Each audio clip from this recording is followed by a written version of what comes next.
You know what's funny? When most people talk about sales, they talk about hustle. They talk about grinding. They talk about making more calls, sending more emails, knocking on more doors. And look, I'm not here to tell you that effort doesn't matter. Of course it matters. But here's the thing that nobody wants to admit. Effort is the baseline. Effort is the entry ticket. Effort is not what separates average salespeople from elite salespeople. Not even close. I've been in sales for a long time. I've also built technology.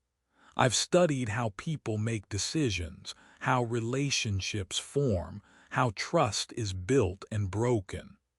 And the more I've lived inside this world, not just studied it from the outside, but actually lived it, made the calls, lost the deals, won the deals, sat across from people who said no to my face, the more I've realized that the gap between average and elite is not a gap of activity.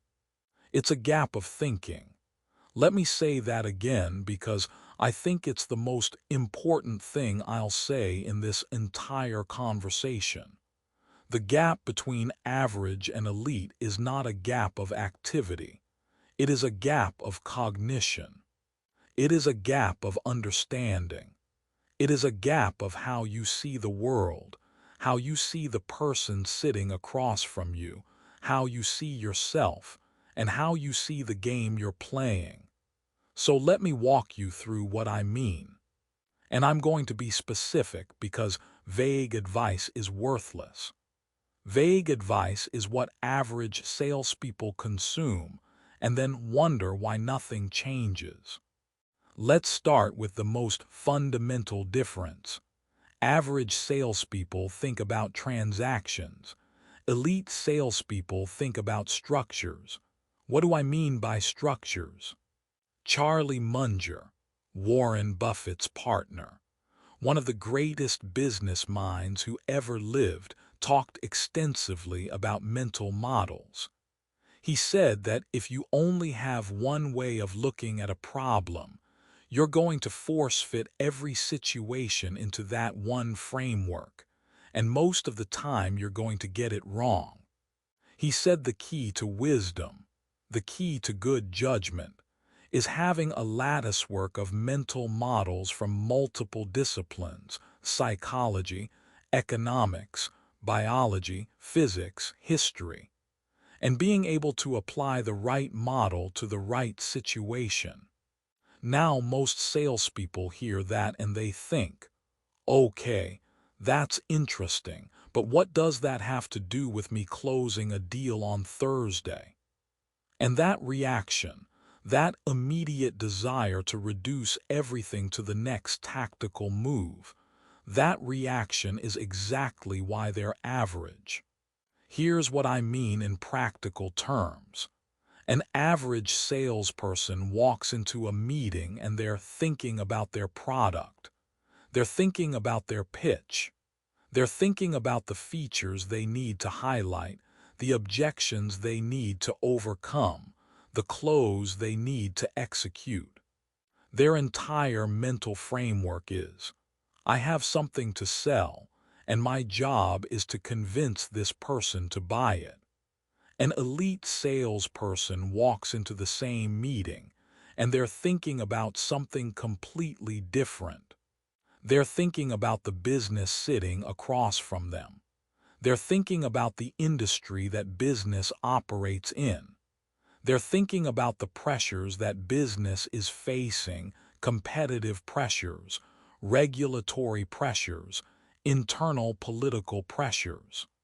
They're thinking about the person they're talking to, not just what that person needs for their company, but what that person needs for their career. What makes this person look good to their boss?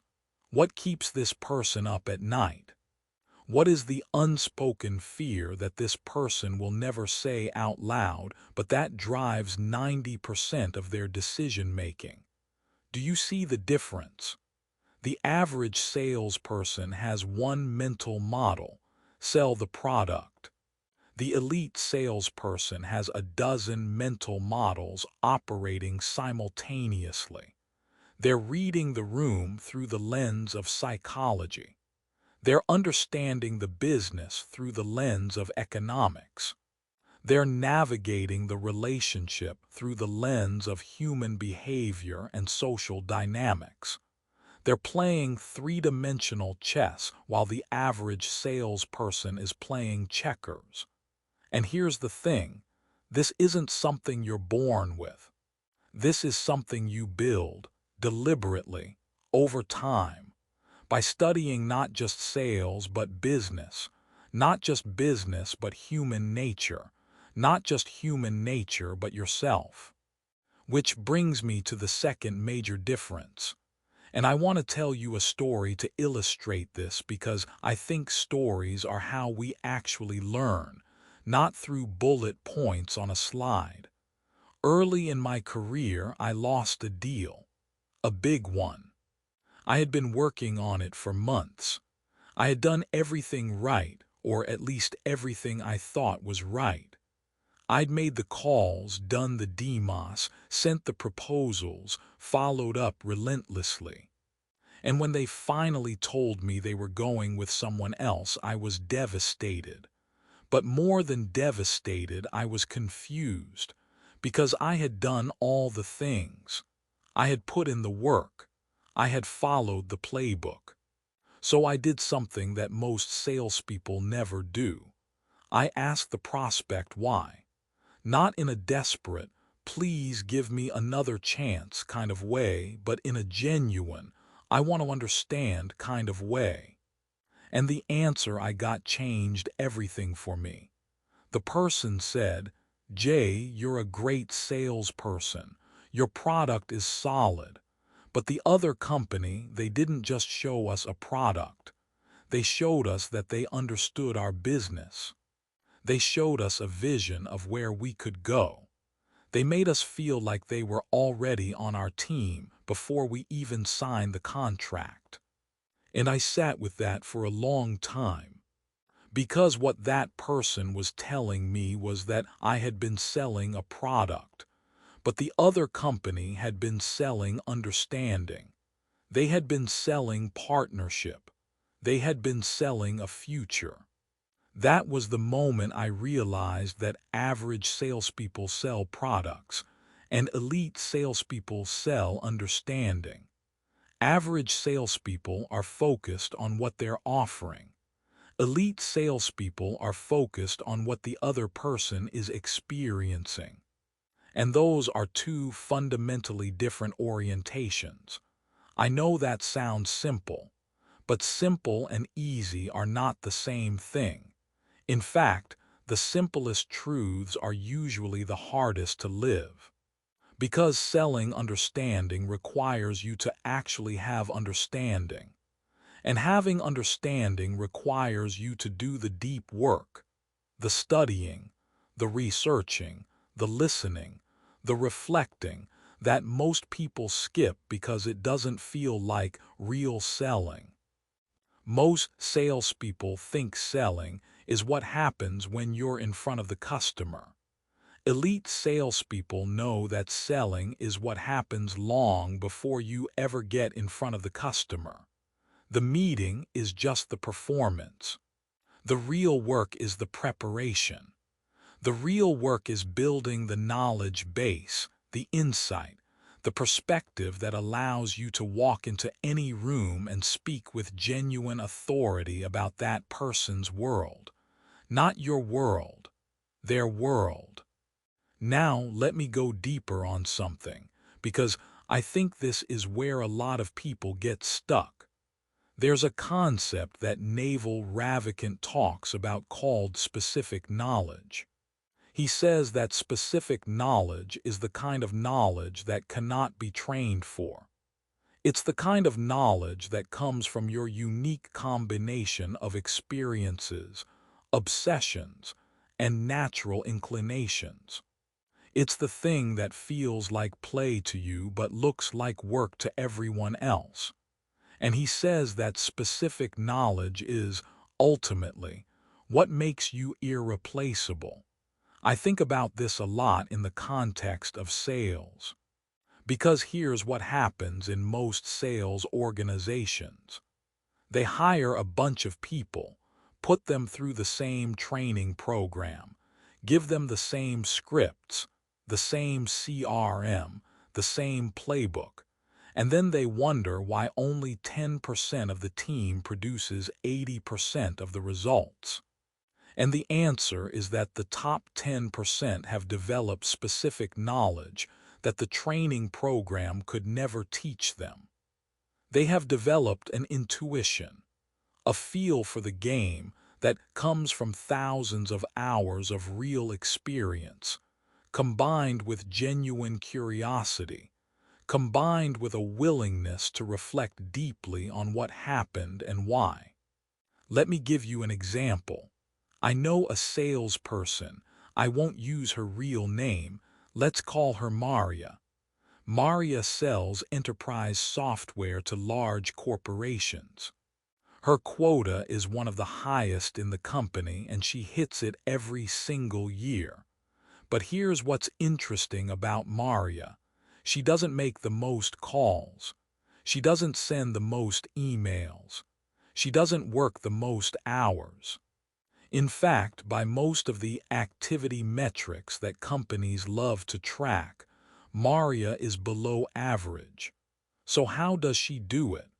Maria does something that most salespeople think is a waste of time. Before she ever reaches out to a prospect, she spends hours, sometimes days, studying that company. She reads their annual reports. She reads their earnings call transcripts. She follows their executives on social media. She talks to people in their industry. She goes to their industry conferences, not to pitch, but to listen. By the time she finally picks up the phone or sends that first email, she knows more about that prospect's business challenges than most people inside the company know. And because of that, her conversations are different. She's not calling to pitch. She's calling with an insight. She's calling to say, "Hey, I noticed something interesting in your Q3 earnings report. Your margins in the North American market dropped 2 points, and I think I know why. Can I share a thought with you?"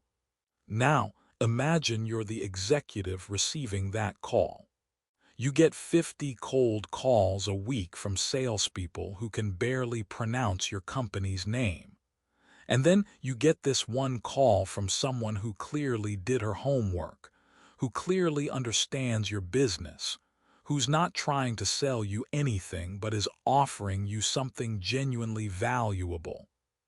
An insight, a perspective, a way of thinking about your problem that you hadn't considered. Who are you going to take the meeting with? That's the power of specific knowledge applied to sales.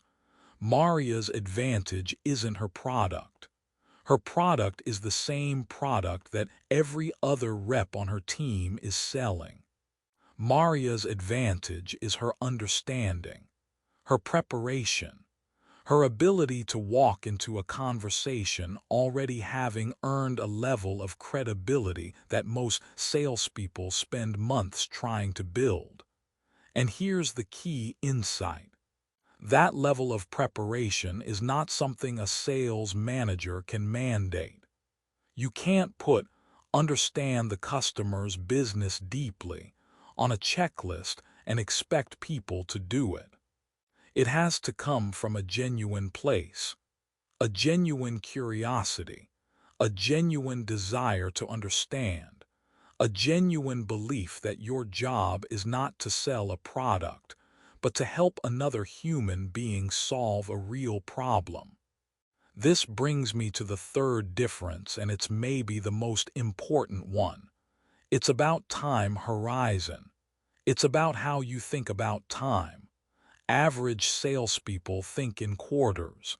Elite salespeople think in years, maybe even decades. This is something that most people in sales and, frankly, most people in business fundamentally misunderstand.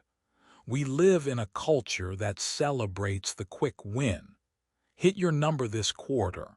Close the deal by Friday. Get the contract signed before the end of the month. And there's nothing inherently wrong with those goals. You need short-term targets to keep the lights on. But if short-term targets are the only thing driving your behavior, you are building a house on sand. Let me tell you what I've observed. The salespeople who burn out, who hit a wall, who have one great year followed by 3 mediocre years, those are the people who optimized for the short term. They pushed deals through that shouldn't have been pushed. They made promises they couldn't keep. They closed customers who weren't a good fit. And yes, they hit their number in Q3. But then Q4 was a disaster because they had no pipeline. And the next year was a disaster because their customers churned. And the year after that was a disaster because their reputation in the market was damaged. Contrast that with the elite salesperson who thinks long-term. This person is willing to walk away from a bad deal. This person is willing to tell a prospect, honestly, I don't think we're the right fit for you right now. Here's what I'd recommend instead. This person is willing to invest months, sometimes years, in a relationship before it produces any revenue. And here's what most people don't understand. This isn't altruism. This isn't charity. This is strategy. This is the most sophisticated, most effective, most powerful sales strategy that exists. Because when you consistently put the other person's interests ahead of your own short-term gain, something remarkable happens. Trust accumulates. And trust, once accumulated, compounds. Charlie Munger said something that I think about almost every day. He said, "The big money is not in the buying or the selling, but in the waiting." He was talking about investing, but the principle applies directly to sales. The big deals, the career-defining deals, the deals that change your life, those don't come from hustling. They come from relationships that you built years ago. They come from trust that you earned by doing the right thing when nobody was watching. They come from a reputation that you cultivated patiently, deliberately, one interaction at a time. I have personally experienced this. Some of the best opportunities that have come my way didn't come from cold outreach. They didn't come from marketing campaigns. They came from someone I helped 3 years ago, who remembered me, who trusted me, who picked up the phone and said, "Jay, I have something I think you'd be perfect for." That's the compounding power of long-term thinking, and it's available to anyone who has the discipline to play the long game. But here's why most people don't do it. Because the long game doesn't feel productive in the short term. When you spend 2 hours researching a prospect's industry instead of making 20 cold calls, it feels like you're being lazy. When you walk away from a deal that could have padded your commission check, it feels like you're leaving money on the table. When you invest time in a relationship that might not pay off for 2 or 3 years, it feels like you're wasting time. And this is where self-discipline comes in. This is where conviction comes in. Because you have to believe deeply in your bones that the long game is the right game, even when every short-term incentive is screaming at you to do the opposite. That's what separates elite from average. Not talent, not luck. Conviction and the discipline to act on it. Now, I want to talk about something that I think is deeply misunderstood in the sales world, and it connects to everything I've been saying. It's the difference between selling down and selling up. What do I mean by that? Most salespeople, when they're struggling, when they're not hitting their numbers, they do something very natural but very counterproductive. They start selling down. They start going after easier targets, smaller deals, less sophisticated buyers, people who are easier to impress, easier to close, easier to manage. And I understand why. When you're hungry, when you're anxious, when your pipeline is empty and your manager is breathing down your neck, the temptation to take any deal you can get is enormous. But here's the problem. When you sell down, you position yourself down. You train the market to see you as a low-value option. You attract price-sensitive buyers who will never be loyal to you. You enter a race to the bottom that you cannot win because there will always be someone cheaper, someone more desperate, someone willing to cut their price more than you. Elite salespeople do the opposite. They sell up. They position themselves as experts. They target sophisticated buyers who understand value. They're willing to have fewer conversations if those conversations are with the right people. They'd rather have 5 meetings with decision makers at companies where they can genuinely make an impact than 50 meetings with people who are just shopping for the cheapest option. And this connects to a broader principle that I believe deeply. Your positioning determines your possibilities. If you position yourself as a commodity, a generic solution that competes on price, then that's what you'll be treated as. But if you position yourself as a strategic partner, someone who brings unique insight, deep understanding, and genuine value, then you attract a completely different kind of buyer. A buyer who respects your expertise. A buyer who values the relationship. A buyer who doesn't flinch at the price because they understand what they're getting. I learned this the hard way. There was a period in my career where I was chasing every deal I could find. I was casting a wide net, saying yes to everything, trying to be everything to everyone. And you know what happened? I was busy all the time but making very little progress. I was exhausted but not successful. I was doing a lot of work but creating very little value. And then I made a decision that terrified me at the time but turned out to be one of the best decisions I ever made. I narrowed my focus. I said no to opportunities that didn't align with my strengths. I stopped trying to appeal to everyone and started focusing on the specific segment of the market where I could genuinely make a difference. And everything changed. Not overnight, these things never happen overnight, but gradually, steadily, I started attracting better opportunities, better clients, better conversations, better outcomes. Because when you focus, when you go deep instead of wide, you develop a level of expertise that is genuinely rare. And rarity is the foundation of value.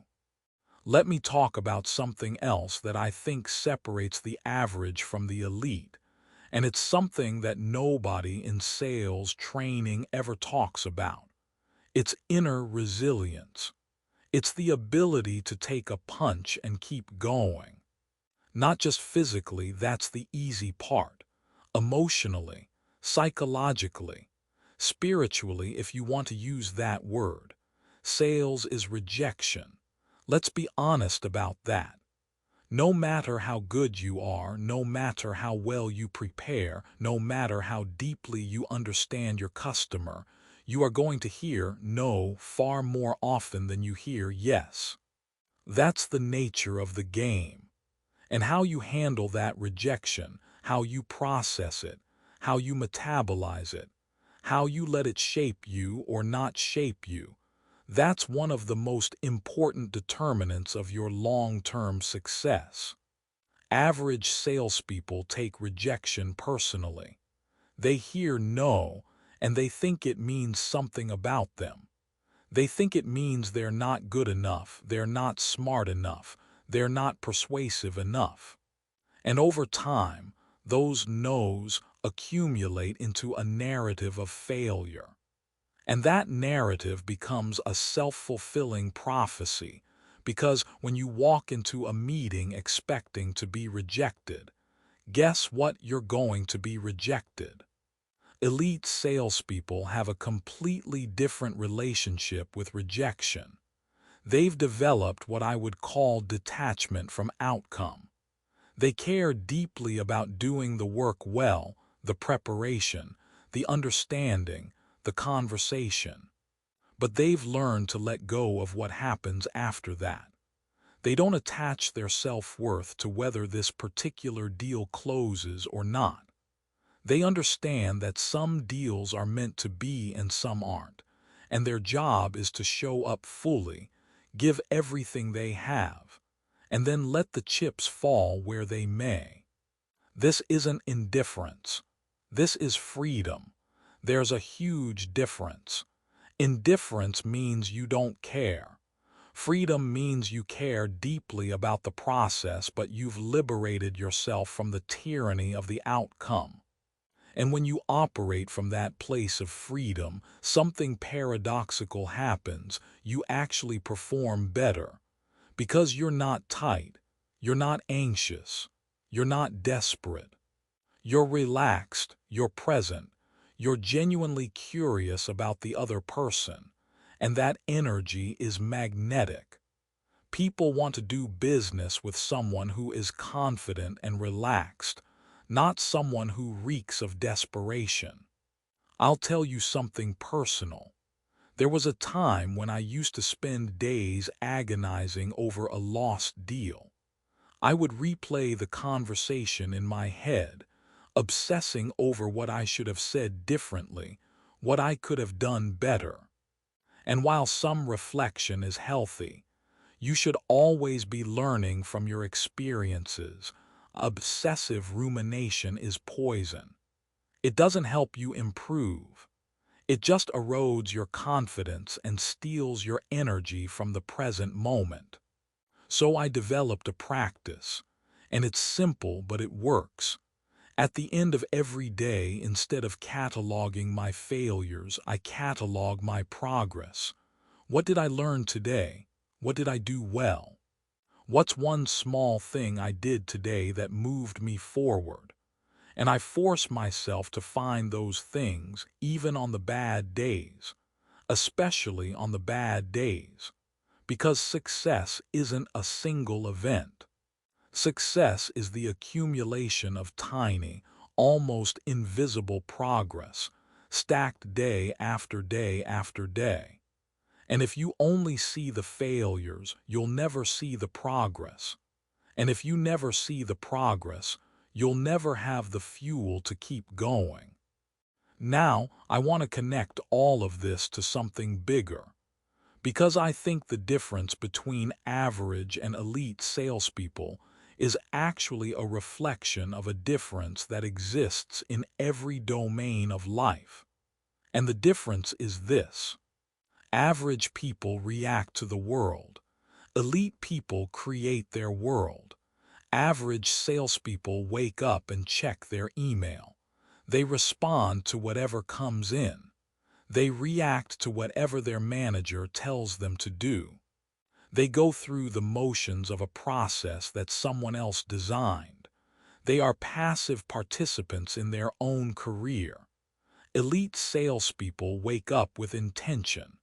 They know exactly what they're going to do and why. They've designed their own process based on what they've learned works, not what some generic training manual says, but what their own experience has taught them. They are active architects of their career. This is what Naval Ravikant means when he talks about being a creator versus a consumer. Most people consume. They consume content. They consume other people's strategies. They consume the latest trend or hack or shortcut. But the people who truly succeed are the ones who create. They create their own frameworks, their own approaches, their own unique way of serving the market. And that creative orientation, that decision to be an originator rather than an imitator, that's what makes them irreplaceable. I think about this in my own work every single day, because I'm not just selling a product or a service. I'm selling a way of thinking. I'm selling a perspective. I'm sharing ideas and frameworks that I've developed through years of real experience, through failing and getting back up, through losing deals and winning deals, through sitting across from hundreds of different people and trying to understand what makes them tick. And that's what I want you to understand about elite selling. It's not a set of techniques. It's a way of being. It's an orientation toward the world that says, my job is not to convince you to buy something. My job is to understand your world so deeply that I can help you see possibilities you didn't know existed.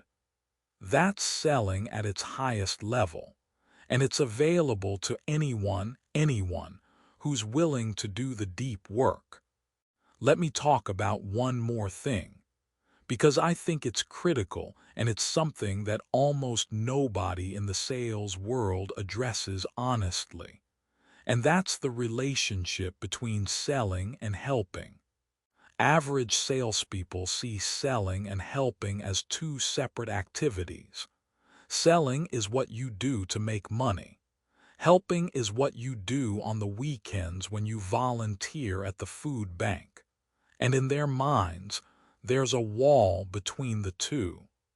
Elite salespeople have torn that wall down. For them, selling is helping. It's not a trick. It's not a manipulation. It's a genuine belief that if you have something valuable, a product, a service, an idea, a perspective, then sharing it with someone who needs it is an act of generosity. It's service. It's contribution. Think about it this way. If you genuinely believe that what you're offering can help someone, can solve their problem, can improve their business, can make their life better, then not selling is selfish. Keeping it to yourself because you're afraid of rejection, or because you don't want to be salesy, or because you haven't mustered the confidence yet, that's not humility. That's a failure to serve. And this flips the entire psychology of selling on its head. Because now you're not trying to take something from the other person. You're trying to give them something. You're not asking for a favor. You're offering one. And when your internal orientation shifts from taking to giving, everything changes. Your energy changes. Your language changes. Your body language changes. And the person on the other side of the table can feel it. They can feel the difference between someone who's trying to extract value and someone who's trying to create value. And they respond accordingly. This is, I believe, the ultimate secret of elite selling. It's not a technique. It's a transformation.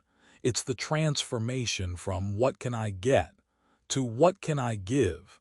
It's the transformation from how do I close this deal to how do I help this person. And paradoxically, beautifully, when you make that transformation, you end up getting more than you ever would have by trying to get. Now I want to address something that I think a lot of people watching this might be feeling right now. You might be thinking, this all sounds great, Jay, but I've got bills to pay. I've got a quota to hit. I can't sit around philosophizing about long-term thinking and mental models when I need to close a deal this week to make rent. And I hear you. I've been there. I know what it feels like when the pressure is real and immediate, and the philosophical stuff feels like a luxury you can't afford. But here's what I want you to consider.